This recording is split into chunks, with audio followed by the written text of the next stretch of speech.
दोस्तों, खुद का घर ये हर किसी का सपना होता है। आपने देखा होगा बहुत सारे लोग ज़िंदगी भर मेहनत करते हैं अपना खुद का घर बनाने के लिए। जब भी कोई घर लेने की सोचता है तो उसके पीछे बहुत सारी रिसर्च होती है, प्लानिंग होती है, बजटिंग होती है। उसके बाद ही कोई भी घर खरीदता है। ये हमारी ज़िंदगी का सबसे बड़ा एक परचेज़ डिसीजन होता है। तो इसीलिए मैं आज आपको ऐसी 5 स्टेप बताने वाला हूँ। अगर ये घर लेते समय और होम लोन लेते समय आप फॉलो करेंगे तो आप 40 लाख रुपए तक बचा सकते हैं आपके घर के और होम लोन के ट्रांजैक्शन पे। यस, आपने सही सुना है। अगर घर और होम लोन लेते समय अगर ये 5 स्टेप आप फॉलो करते हो तो आप 40 लाख रुपए बचाते हैं। तो पहला जो स्टेप है, सबसे पहले प्रॉपर्टी सर्च करने से भी पहले आपको आपका होम लोन सैंक्शन करवाना है किसी भी बैंक या होम फाइनेंस कंपनी से।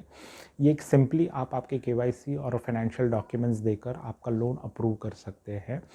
वो लोन अप्रूव होने के बाद बैंक आपको एक अप्रूवल लेटर देता है। ये लेटर जो नॉर्मली 6 महीने के लिए वैलिड होता है। एक बार आपके पास अप्रूवल लेटर आ गया तो आपको पता चल जाता है कि आपको लोन कितना मिलने वाला है बैंक से, आपका रेट ऑफ इंटरेस्ट कितना है, ईएमआई कितना, आपको डाउन पेमेंट कितना करना है। तो उसके अकॉर्डिंगली आप अपनी प्रॉपर्टी सर्च करने की शुरुआत करते हो। और जैसे ही आपकी प्रॉपर्टी फाइनल हो जाती है तो उस समय आप जब फ्लैट या आपकी प्रॉपर्टी बुक करने जाते तो ये जो अप्रूवल लेटर है आपके लिए बहुत बड़ा नेगोशिएशन टूल साबित हो जाता है। क्योंकि आप सोचिए, अगर आप प्रॉपर्टी लेने जा रहे हो और आप ये बिल्डर को बता देते हैं कि मेरा बैंक से लोन ऑलरेडी सैंक्शन हो चुका है और ये सैंक्शन लेटर है। सो जैसे ही प्रॉपर्टी का रजिस्ट्रेशन हो जाता है मैं आपको अगले 7 से 8 दिन में पूरा पैसा दे दे सकता हूँ। तो ऐसे कस्टमर को बिल्डर जो है कभी छोड़ना नहीं चाहेगा। उसका रीज़न ये है कि बिल्डर भी जब भी ये प्रोजेक्ट्स बनाते हैं तो उस समय पे वो भी बहुत सारा लोन लेते हैं और बिल्डर को जो लोन मिलता है वो थोड़ा सा ज़्यादा रेट ऑफ इंटरेस्ट पे भी मिलता है। तो उनको भी जल्दी होती है कि आप प्रॉपर्टीज़ है वो जल्दी से बेचकर अपना पैसा जो लिक्विडेट करके ये बैंक को फिर से रीपे कर दे। तो उनको ये कॉन्फिडेंस आने के बाद कि आपको 7 से 8 दिन में उनका पूरा पैसा मिलने वाला है, तो वो आपको अच्छा खासा नेगोशिएशन कर सकते हो और इस नेगोशिएशन में आप इजीली 7 से 8% तक तो नेगोशिएट कर सकते हो प्रॉपर्टी कॉस्ट के। मान लीजिए अगर आप 50 लाख की भी प्रॉपर्टी ले रहे हैं तो 8% भी मैं अगर रफली पकड़ूंगा तो अराउंड 4 लाख रुपए आप जस्ट ये लोन सैंक्शन करके आप 4 लाख रुपए तक बचा सकते हो। जो दूसरी स्टेप मैं बताना चाह रहा हूँ वो ये आप फॉलो कर सकते हैं कि आप अंडर कंस्ट्रक्शन प्रॉपर्टी की जगह आप रेडी टू मूव प्रॉपर्टी में जा सकते हैं। उसके बहुत सारे फ़ायदे हैं। तो पहला जो फ़ायदा ये होता है कि रेडी टू मूव प्रॉपर्टी में कोई भी जीएसटी नहीं लगता है। तो जो भी प्रॉपर्टी कॉस्ट है उसके 1% तक आप जीएसटी सेव कर सकते हो। ये उसका पहला फ़ायदा है। जो दूसरा बेनिफिट तो ये है कि अंडर कंस्ट्रक्शन प्रॉपर्टी कंप्लीट होने में कम से कम 2 से 3 साल लगते हैं। और कभी-कभी क्या हो जाता है, कोई डिले आ जाता है, जैसे कोई पैंडेमिक आ गया, कोई नेचुरल कैलामिटी आ गई, तो उस केस में वो डिले जो है वो मे बी 4 से 5 साल तक चला जाता है। तो उसमें आपको 4 से 5 साल के बाद ही प्रॉपर्टी का पोज़ीशन मिलता है। हम लोग कंसिडर करेंगे कि 2 से 3 साल में ही आपको प्रॉपर्टी का पोज़ीशन मिल रहा है। अगर आप मान लीजिए अंडर कंस्ट्रक्शन प्रॉपर्टी लेने जा रहे हैं और आप रेंट पर रह रहे हैं, तो आपको रेंट भी देना पड़ता है और साथ में साथ जो लोन का डिसबर्समेंट है उसका ईएमआई भी देना पड़ता है, एटलीस्ट इंटरेस्ट पार्ट तो देना पड़ता है। 2 से 3 साल में आपका रेंट जो है आप अननेसेसरी पे करते हो क्योंकि आपको प्रॉपर्टी का पोजीशन नहीं मिला और आपको रेंट पे रहना पड़ रहा है। अगर मैं एवरेज 15,000 भी रेंट पकड़ूँ किसी भी प्रॉपर्टी का, तो आप आराम से 4 से 5 लाख रुपए या उससे भी ज़्यादा आप पे करते हो आपके रेंटल इनकम में। वही अगर आप वो रेडी टू मूव प्रॉपर्टी लेते हो तो आपका वो रेंट का पैसा बच जाता है और इसी ट्रांजैक्शन में आप 5 लाख रुपए तक रेंटल बचा सकते हो और जीएसटी अमाउंट भी बचा सकते हो। जो थर्ड स्टेप मैं बताने जा रहा हूँ, मुझे पता नहीं ये कितने लोग फॉलो कर सकते हैं, बट अगर ये स्टेप आप फॉलो कर सकते हो, थर्ड स्टेप, तो इसमें भी आप अराउंड 5 लाख रुपए बचा सकते हो। तो ये थर्ड स्टेप ये है कि जब भी हम लोग कोई बिल्डर से प्रॉपर्टी लेते हैं तो वो बेसिक कॉस्ट जो होता है फ्लैट की, उसके अलावा बहुत सारे आपने एड ऑन चार्जेस देखे होंगे, जैसे कि मेंटेनेंस हो गया, जो आपको 2 से 3 लाख रुपए पे करना पड़ता है। उसके अलावा इलेक्ट्रिसिटी मीटर चार्ज होता है, जो 1 से 2 लाख वहाँ पर चले जाते हैं। देन पार्किंग हो गया, वहाँ पर भी आपको 3 से 5 लाख रुपए पे करने पड़ते हैं। और एमिनिटीज़ या डेवलपमेंट चार्जेस होते हैं, वहाँ पर भी आपको अराउंड 4 से 5 लाख रुपए पे करने होते हैं। कि जो टोटल कॉस्ट बन जाती है, वो बेसिक कॉस्ट के ऊपर 15 से 20% वो एडिशनल कॉस्ट बन जाती है, जब अगर आप ये बिल्डर से लेते हो। तो उसके अलावा अगर आप कोई ये रीसेल प्रॉपर्टी लेते हो, तो रीसेल प्रॉपर्टी में ये जो चार्जेस है ये नॉर्मली नहीं लगते। जो सेलर जो होता है वो आपको एक रफली फिगर बता देता है कि इसके ऊपर मुझे ये प्रॉपर्टी की प्राइस है और ये लेनी है, और उसके ऊपर आपको स्टैम्प ड्यूटी या रजिस्ट्रेशन पे करना होता है बस। तो क्या हो जाता है कि ये पार्किंग के चार्जेस, इलेक्ट्रिसिटी चार्जेस, अम्यूनिटीज़ के चार्जेस हो गए, मेंटेनेंस चार्जेस, ये पूरे नलीफाई हो जाते हैं। मैं ये नहीं बोल रहा हूँ कि पूरे 15 से 20% ये आपको नहीं देने होते, बट इसमें से अगर 10% भी चार्जेस बचते हैं तो अराउंड आपके 5 लाख रुपए यहाँ पर भी इजीली सेविंग हो जाती है। तो ये थर्ड स्टेप है। अगर आप रीसेल प्रॉपर्टी लेते हो बिल्डर के जगह, तो आप यहाँ पर भी 5 लाख बचा सकते हैं। दोस्तों, चौथा स्टेप स्टोरी करने से पहले मैं आपको बताना चाहूँगा कि अगर चैनल पे आप नए हैं तो सब्सक्राइब कर सकते हैं। सो आने वाले नए नए वीडियोस है उसके सबसे पहले आपको अपडेट मिलेंगे। जो चौथा स्टेप है वो आपके होम लोन के रिलेटेड है। बहुत सारी बैंक होम लोन लेते समय एक home loan linked account offer करती है। ये जो होम लोन लिंक्ड अकाउंट है, ये सेविंग अकाउंट या ओवरड्राफ्ट अकाउंट के फॉर्म में आपको ऑफर किया जाता है। इसका फ़ायदा ये है कि जो भी पैसा आप इस होम लोन लिंक्ड अकाउंट में रखते हो, उसके ऊपर सेम आपको होम लोन का ही रेट ऑफ इंटरेस्ट मिलता है। मैं आपको इसका वर्किंग कैसे होता है मैं आपको बता देता हूँ।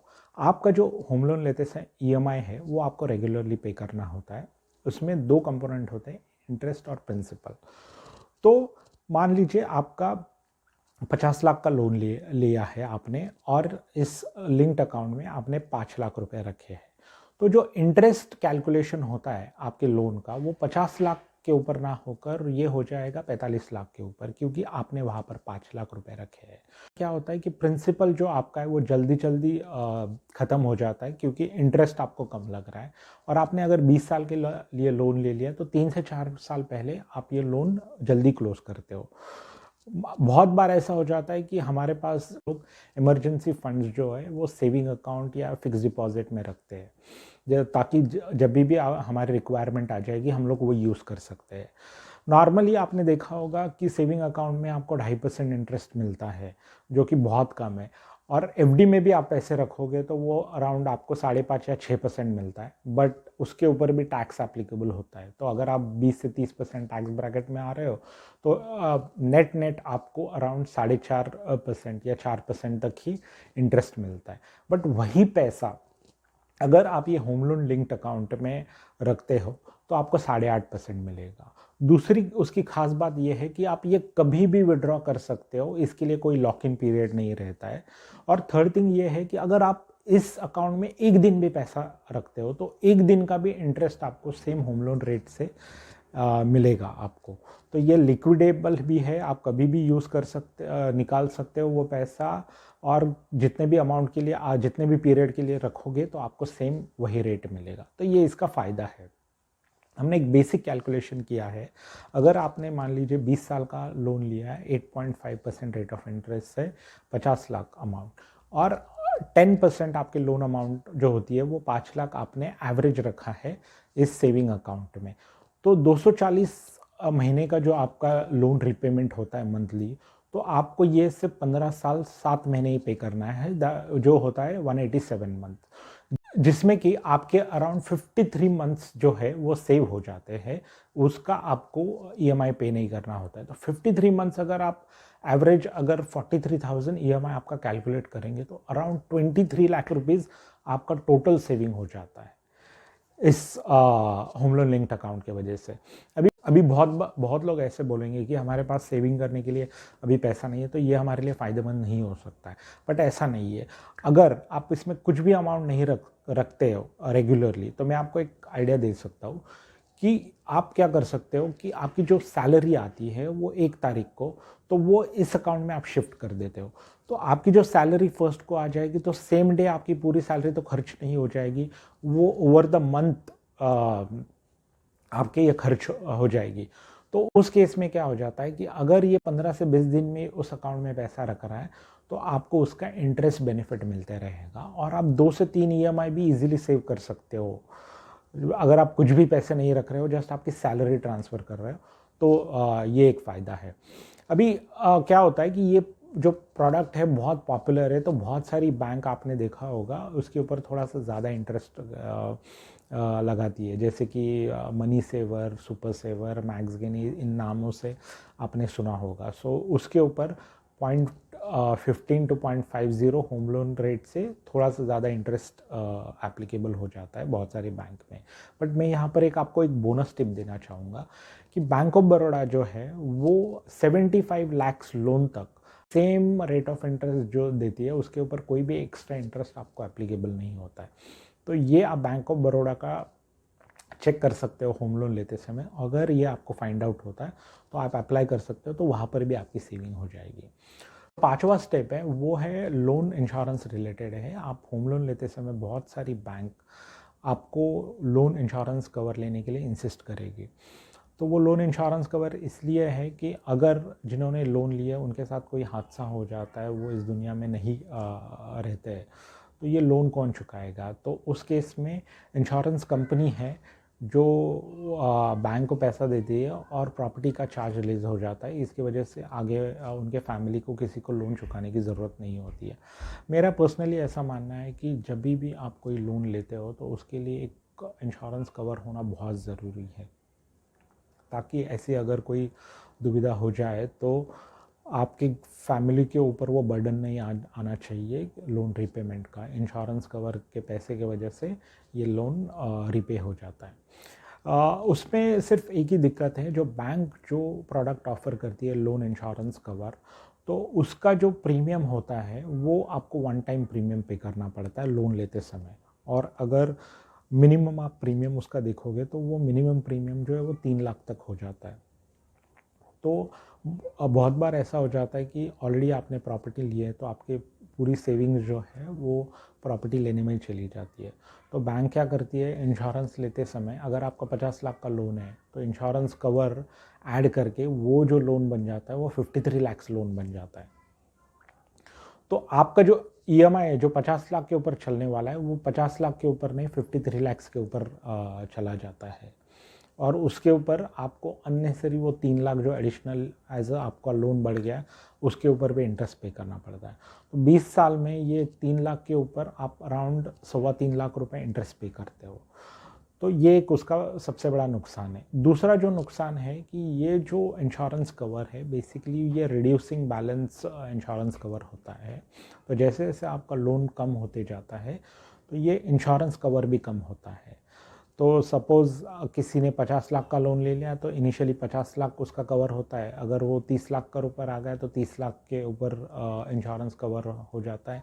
अगर 20 लाख आ गया तो 20 लाख के ऊपर कवर आता है। तो इस प्रोडक्ट के अलावा भी मार्केट में बहुत अच्छा एक प्रोडक्ट अवेलेबल है, वो आपको पता ही रहेगा कि आप उसको टर्म इंश्योरेंस ले सकते हो। तो टर्म इंश्योरेंस का क्या है कि एक तो पहला फ़ायदा ये है कि ये जो उसका सम एश्योर्ड रहता है ये कांस्टेंट रहता है। तो वो 50 लाख का मान लीजिए आपने कवर लिया है तो थ्रू आउट ये 50 लाख रहेगा। तो भले ही अगर आप 10 साल के बाद लोन क्लोज़ कर देते हो या 20 साल के बाद लोन क्लोज़ करते हो, तो ये 50 लाख आप अप टू 75-85 एज तक ये यूज़ कर सकते हो। तो ये मल्टीपर्पज़ हो जाता है, इसका फ़ायदा ये है। दूसरा फ़ायदा जो जहाँ पर आपका सेविंग होने वाला है कि इसका जो प्रीमियम है आपको ईयरली प्रीमियम पे करना है। वन टाइम प्रीमियम आप नहीं भी करेंगे तो चलेगा। तो ईयरली प्रीमियम आपको हार्डली 12 से 13 हज़ार रुपये आता है। जो 12 से 13 हज़ार प्रीमियम है आप ईयरली पे कर सकते हो जब तक आपको ये लोन कवर चाहिए।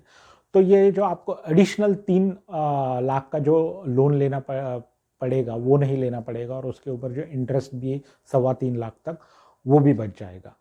सो मैंने टोटल 5 स्टेप बताए। जो पहला स्टेप है वो आपको होम लोन अप्रूव करना है सबसे पहले, वहाँ पर आप 4 लाख रुपए बचा सकते हो। दूसरा जो स्टेप है आप रेडी टू मूव प्रॉपर्टी लेते हो तो उसके वजह से आपके 5 लाख रुपए सेव हो जाते हैं। जो थर्ड स्टेप है, अगर आप रीसेल प्रॉपर्टी के लिए जाते हैं वहाँ पर भी आपकी 5 लाख सेविंग हो जाती है। जो फोर्थ स्टेप है, अगर आप होम लोन लिंक्ड अकाउंट के लिए जाते हो तो वहाँ पर भी अच्छी खासी सेविंग होती है, 23 लाख रुपीज़।